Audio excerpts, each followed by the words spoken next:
Good morning, football world. It's your boy Catch Cam. We'll be back with another video. If you haven't already, please go ahead, like, comment, subscribe, turn the bell notification on, share the video too if you like the video. Sorry, I gotta fix my eyebrows. Y'all see I got these bushy things here. If you like the video, go ahead and share the video, man. So anyways, without further ado, today is Saturday the 6th, I believe, and yeah, it's fixture day. So you know, we got a bunch of, looks like some pretty good games going on. We're gonna get into Diallo a little later, but so first up that I want to talk about, of course, is the Man United Everton game. Everton is not a bad side, you know what I mean, and they're 11-3-6. We're 13-5-4, sorry. And you know, in the beginning of the very beginning of the season, we're looking at Everton, we're like, wow, this might be the team to shock everybody. And you know, they haven't necessarily lived completely up to that, but they haven't been doing horrible either. I mean, they are 7th in the table. They're doing better than Tottenham. Sorry to you Tottenham fans out there, but facts are facts. And they are doing better than Tottenham at this point in time. Chelsea did take the win over them. What was the score? I believe 2-0. I believe the score was 2-0. And yeah, so we were playing against Everton today. You know, I think it's going to be a good game. I feel like it's going to be a scrappy game. I feel like it's going to be an emotional game at that. I don't know if you guys know, but today is actually the day in 19. Let me get my facts right.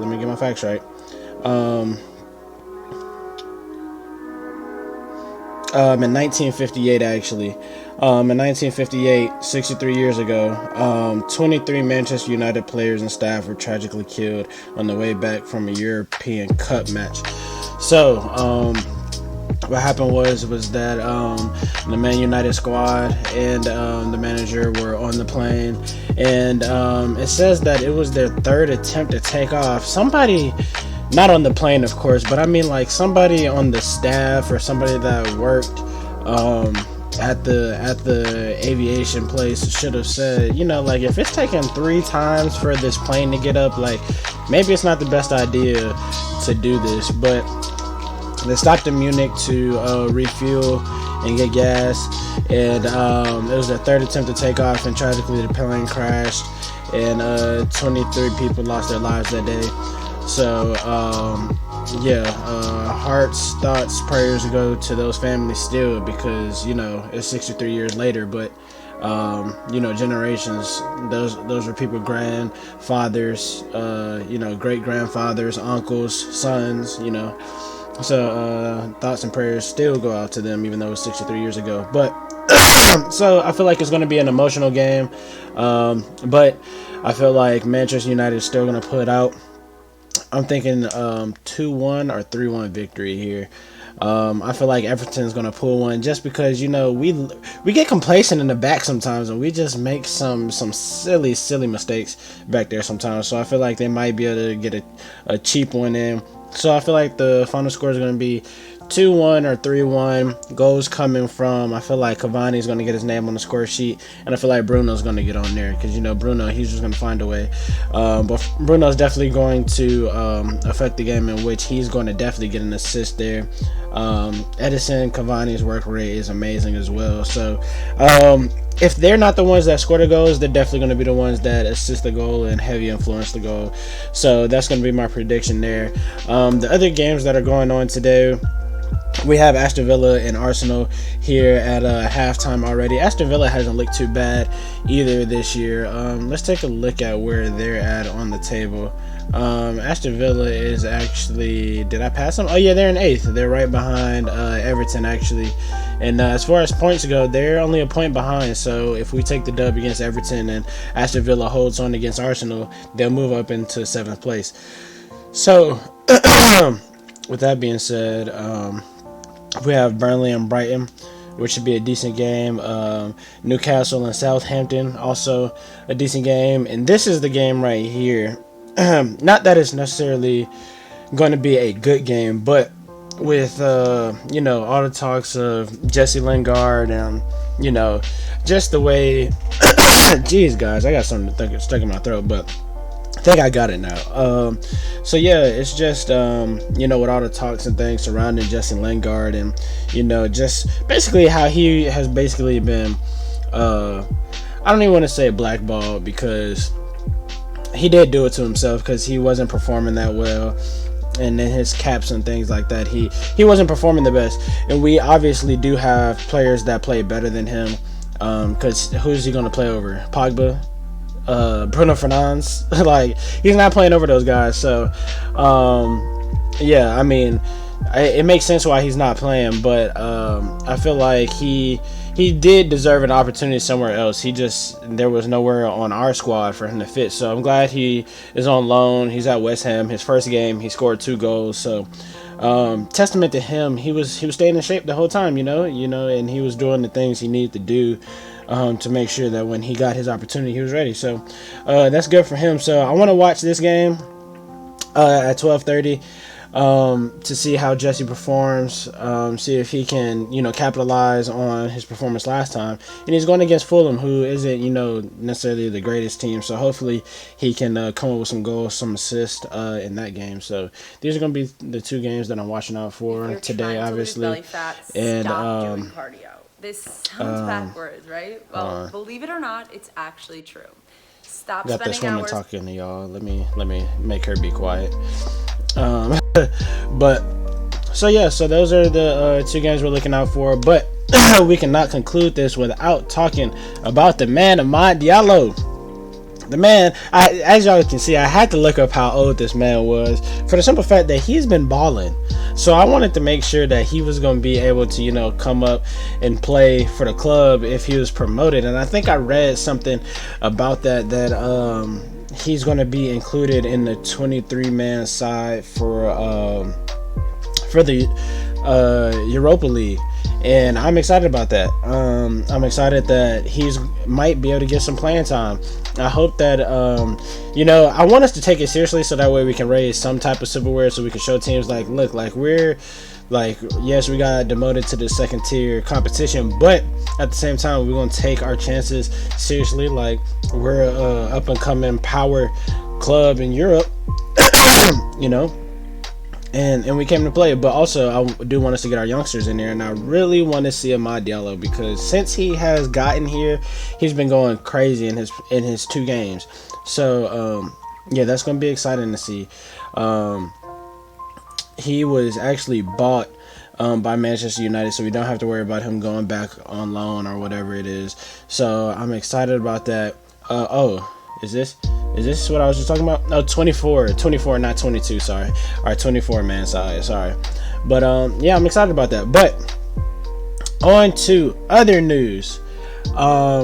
The Champions League is starting back on the 16th, is it? I think I saw it was the 16th. I am so gassed about the Champions League coming back. I'm gonna go ahead. I wasn't gonna do it. That's why I didn't have it pulled up. But I'm gonna go ahead and pull it up for you guys and go ahead and give y'all my predictions. I was gonna make a separate video for that, but I'm just too excited. I gotta go ahead and get into this right now. I'm just seeing it, and I'm just getting excited, because Champions League football is just different. Champions League football is different ever since. Because the thing is, when I first got into soccer football, I didn't even know about the Champions League. I had no idea what it was, and I always wondered, I was like, how do you compare the biggest names, the biggest teams in Europe? And at first, like, when Ronaldo was still in Real Madrid, Messi obviously at Barcelona, so I'm thinking the best league was Spain. So I was like, if you don't play in Spain, you must suck. And then I found out about the Premier League, and then I found out the Bundesliga, and then I figured out I already said La Liga, and then I figured out oh my goodness, what is Serie A, and then I figured out what Serie A was. And you know, it's just crazy because yeah, like I first came into soccer and football knowing about international teams, and then I learned about clubs, and I was like, oh, that's cool. And then when I figured out the different clubs, I was like, oh, this is crazy that these different players play with each other here, and then they go to international and play with the different players there. It's just insane. But anyways, yeah. So when I found out about the Champions League, and I was like, the top teams get to play against each other. This is crazy. So anyways, we got my team squaring off with PSG. This is gonna be a bittersweet moment for the simple fact that I love Neymar and Mbappe. I like Di Maria as well, and I like Kimpembe. Who else is on that squad? Yeah, I like I can't pronounce his last name, but y'all know who I'm talking about, that start with a K.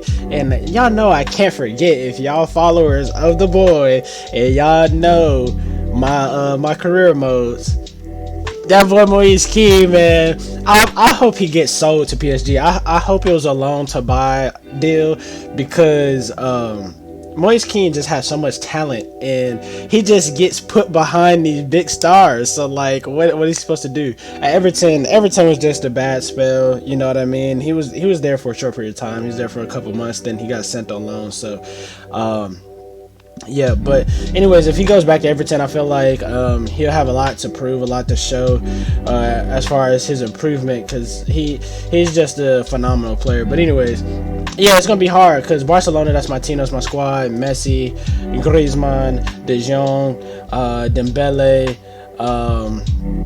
Torrencao, PK, you know, all the good stuff, man. And yeah, anyways, so it's gonna be a tough game to watch. But you know, I gotta stick with the badge, and I'm going with Barcelona. So I believe this is first legs of the fixtures. So yeah, so obviously it's two legs to each fixture. I heard of some craziness going on with the Champions League though, because with COVID obviously going on, messing a lot of things up. With certain travel restrictions and certain border restrictions, depending on, you know, how it plays out, if a certain team can't travel to a certain place and, you know, they can't play the game, then they're talking about using some type of coefficient or something like that to determine who goes through. And I don't know how I feel about that, because the beautiful thing about Champions League is that, like, the even the small teams are gonna come with the grittiest attitude. And the best team that I've seen that can attest to that is it was the 2000. Let me not get it wrong, but it was the team. It was Ajax for sure. It was when Ziyech was there, De Jong was there, De Ligt was there, and it was like when they had dumb talent there, and you just knew that in the next coming months, whenever the transfer window opened, all those players were going to get bought, because they played extremely well the whole Champions League. They knocked out Real Madrid. They knocked out some big names in Champions League. So one story is that little coefficient, I don't know how they're going to judge it, because if they're just going to go on the bigger club, or, you know, who has the most wins in their league and stuff like that, like that, I don't know how I feel about that. I don't know if I really like that. But anyways, that's what they're claiming they might do. But yeah, so we're gonna go ahead and get into these predictions. We're gonna go ahead, Liverpool over Leipzig. Hopefully Liverpool can get some players back in form. You know, they've been playing good football regardless, because Mane, Salah, and my boy Bobby have all been healthy. So it's just that midfield and back that have been struggling. But as long as those three are playing, they always have a chance to win the game. So Liverpool's gonna take this one. I'm going with Barcelona. If I'm being objective and not being a fan,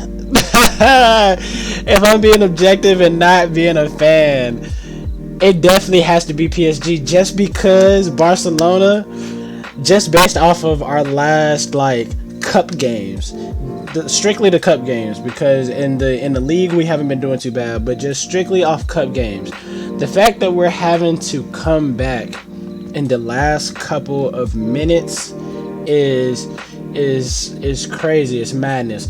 I literally just seen the highlights of when we played. Who was it? Oh my goodness, who do we just play in the Copa del Rey? Come on, y'all know who I'm talking about. Anyways, one of the story is that we were literally losing 2-0 the whole game, and then what? We scored in like the 85th minute. We scored our first goal in the 85th minute. Shout out that boy Griezmann. Great service by Messi, by the way. And then and then we got our second goal in extra time in the 92nd, 93rd, 94th, something on the back end of extra time to tie it, and then go into real extra time. And then we were able to pull it off 5-3, thank God. But I mean, like, if we get down behind a team like PSG, I don't know if we're gonna be able to pull it back like that. You know what I mean?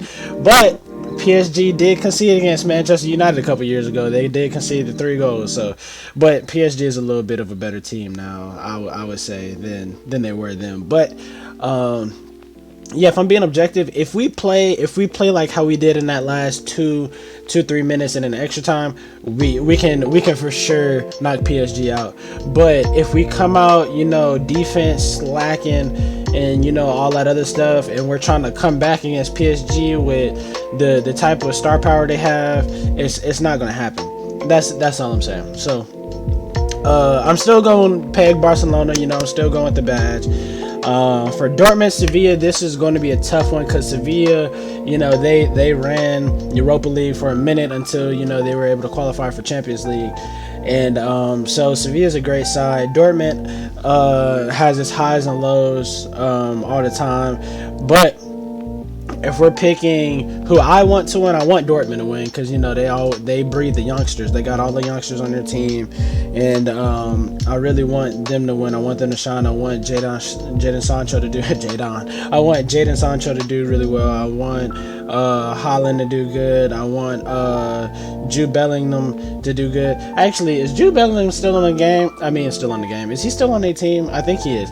I want Jude Bellingham to do good. I want the young American to do good. I forgot his name. He has a future stars card. Shout out to him. I can't think of his name right now, but he's been doing great as well. So I want them to perform well. But Sevilla, just disciplined, good side over there, and they knocked us out of the Super Copa. So Sevilla's a great side. So I think Sevilla might take the dub, but I want Dortmund to win. So final conclusion on that, I'm going Sevilla. Porto against Juve. We gotta go Juve. Atletico and Chelsea. This is a tough one because Atletico has been playing some amazing football. I think they still might be in the top of they might be top La Liga right now. And Luis Suarez has been playing great. Or it might be the other way. Sorry. But Luis Suarez has been playing out of his mind. The whole team's been playing great. Chelsea are desperate to, get back in form and start playing some good football since Frank Lampard's departure from the club. So that's going to be an interesting game to see. Being a, Premier League fan myself, I'm going to have to go with Atletico Madrid. I have to go with Atletico Madrid because me knowing how Chelsea's playing right now and how Atletico Madrid is playing right now, I think Atletico's going to edge that one out. So I'm going to go ahead and go with Atletico Madrid for this one. Lazio Bayern, don't even have to talk about that one. And if I do have to talk about that one, Bayern's going to win that one. At Atlanta and Real Madrid, this is crazy because at Atlanta is a great side. Real Madrid has great players, but hasn't been performing the best. And then on top of that, Sergio Ramos is going to be out 7 weeks. He probably has a meniscus tear just because I pieced it together because I tore my meniscus and I was out for about 7 to 8 weeks and it required surgery. So the fact that he has a knee injury and he's only going to be out for 7 weeks and not 7 months, I think it's something with an MCL, not ACL. It's either an MCL, a PCL, or an LCL. Something that's doesn't take long to doesn't take too long to heal. You know, can rehab and he'll be back. But anyways, more story is that Real Madrid hasn't been playing sensational, but when it comes to the Champions League, these boys be performing. It's really mad. Like even like in the beginning, like in the group stages, Real Madrid was playing fugazi, and they wasn't even sure if they was gonna make it out the they wasn't even gonna make it out the group, and then out of nowhere, bow, here they are. So you know, when it's time to step up in the Champions League, them boys know when to play. So just because I feel like they're gonna pull one of those again, I'm gonna go with Real, Man City, and Mönchengladbach. Gotta go Man City. Man City is playing out of their minds right now. They're on fire. It seems like they can't lose. Defense is playing well. Attack is playing well. It's just it's too much going on at Man City right now. So yeah, those are my predictions. I got Liverpool, Barcelona, Sevilla, Juve, Atletico, Bayern, Real, and Man City. So yeah, I think that's going to conclude that video. I'll probably talked y'all ears off long enough, but I had to catch up, chat with y'all. And yeah, I told y'all I'm bringing y'all this content, man. So don't be complaining that I'm not making videos, and then when I'm dropping this knowledge in these videos on y'all not trying to see it. You know what I'm saying? But anyway, it's your boy Catch Cam. You know, continue to like, comment, subscribe, and yeah, let me know who y'all got winning in the Champions League. You know, who y'all got winning the Premier League, who y'all got winning the Golden Boot, and you know, all y'all predictions and things like that. But yeah, it's your boy Catch Cam. I'm out until next time. Yeah, that's gonna be it. That's gonna be a done dizzle. I forgot that I made the picture bigger. I forgot I made my picture bigger, because you know, I wanted y'all to see my face. I wanted y'all to get these HD flicks and that. But yeah, sorry if y'all couldn't see, you know, the picture, because I know my big face was in the way. But I know y'all can see this top portion where they at. So let me scroll up so y'all can see the rest of the fixtures. Yeah, I want y'all to see the fixtures. Okay, yeah, that's the fixtures and that. But yeah, that's your boy Catch Cam. Like, comment, subscribe, do all that good stuff for your boy, and I'm out. Peace.